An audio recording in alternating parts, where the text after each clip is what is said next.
On this 50-point inspection, I have Enchanted RUNES. This is a New England style IPA that's brewed with Strata hops, and this comes from the Burlington Beer Company out of Vermont. I can never remember what part of Vermont. Williston, Vermont. This is 6.4%, and it is about a month and a half old at the time of this inspection. There's a nice sticker on there. $5.99 for one can. The nice thing about this, I didn't pay for it. It was given to me. I went to a beer store, a local craft beer store. Not the one that I normally go to. I was just looking around for a themed beer. Yes, when you see this video, it's not like I'm just drinking this beer now. It's in the future. So this will be out sometime in August, and right now it is July. But looking for a themed beer for Beer Man's. I like your style show for tonight. And the worker at the store, very enthusiastic gentleman. Very into beer, and much more chatty than I am, but going above and beyond trying to help me find a beer. I appreciate his help. He wanted to gift me this beer. He said it was on him, and then he just told me to let him know what I think of it. So best way I can think of doing that is recording it, because I probably won't remember by the next time I visit that store again. But good news is I did find a beer for Beer Man's show tonight.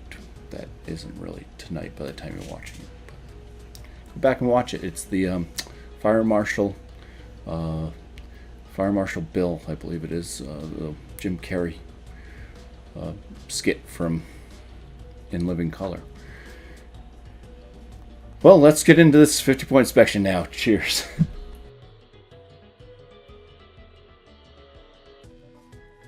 All right. So this pours with a fairly tight, frothy white head. Very nice. The beer is definitely a hazy, murky-esque New England IPA. It's got that deeper kind of orange coloration to it. Golden orange. Some aromas. It's got like a bit of a melon.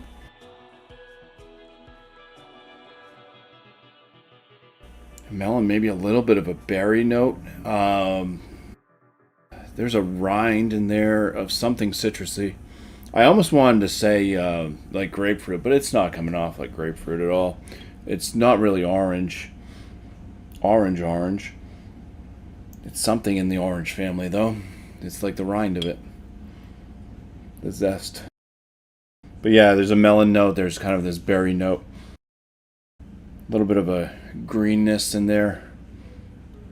Maybe a touch of grass.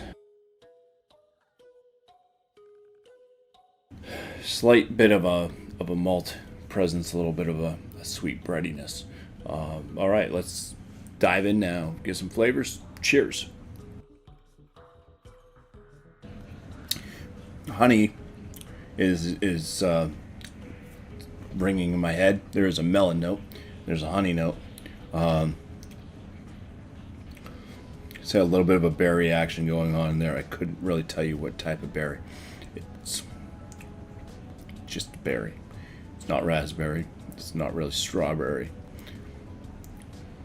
It's somewhere in there, though.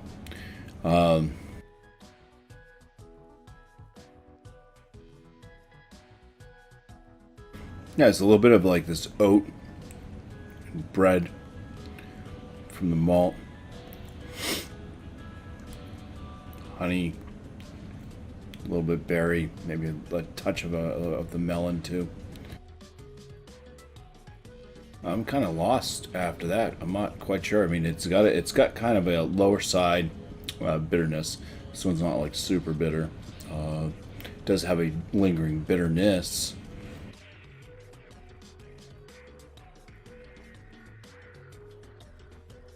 I could say a It's not like the most potent of this type of note, but it's kind of there for me, so I'm going to go ahead and throw it in there. It's got a little bit of that lychee, a little bit of that kind of floral-esque rose petal. Very, very light, light lychee. Yeah, I think I'm ready to go ahead and start scoring this one. I think I'm just trying to hunt for flavors that I'm just not getting, but it's a decent flavored brew anyways. Let's get that score. Okay, back with that score. Let's just run right through this one. We got an appearance of a 6 out of 6. For the aromatics, though light, a little confusing, but I was able to pick out the notes that I believe are there. Mostly kind of on that melon berry side, light malt profile. Though it's not a big old bomb in the face of aromatics, they're pretty pleasant, and left me sniffing for quite a while, trying to dig out other things that I think may be there, or may not be there. But I'm going to give it an 8.5 out of 10.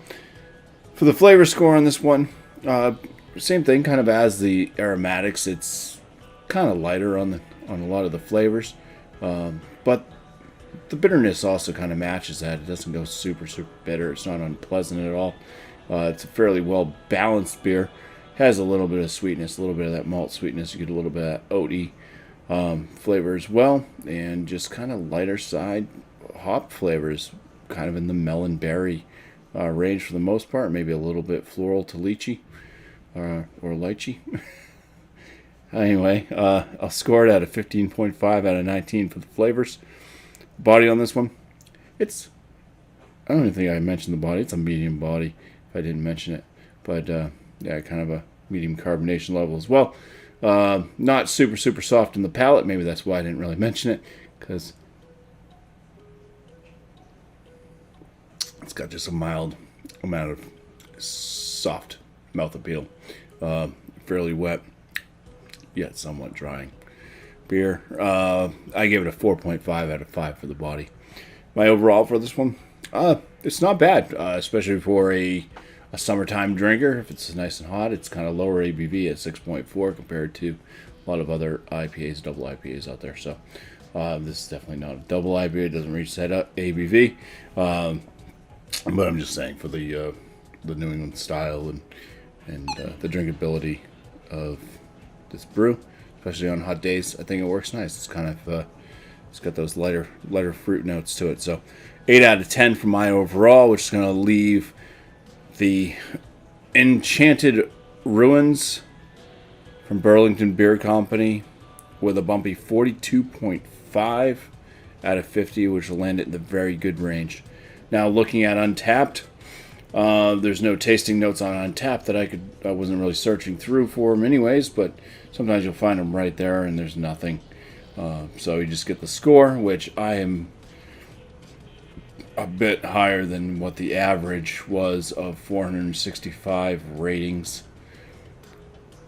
This beer averages out at a 3.94 out of 5.